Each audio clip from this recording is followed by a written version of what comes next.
ang bagyong Uwan.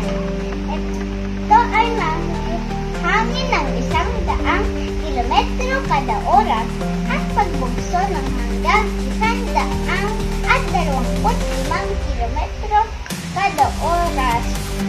Ito ay posibleng umabot ng signal number 5.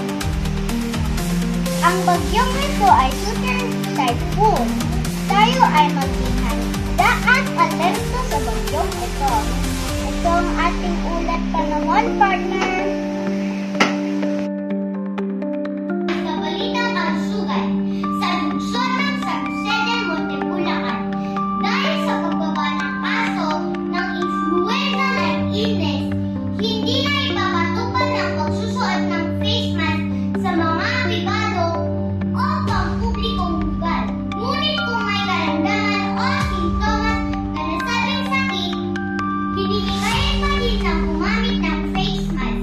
Iba ang pag-iingat pa din para sa ating mga kababayan. Sabi na ang panahon natin, no, partner? Oo nga, partner.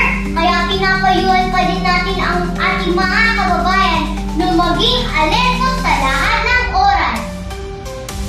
Muli, ako po ang iyong lingkod na Sandra Cagunya.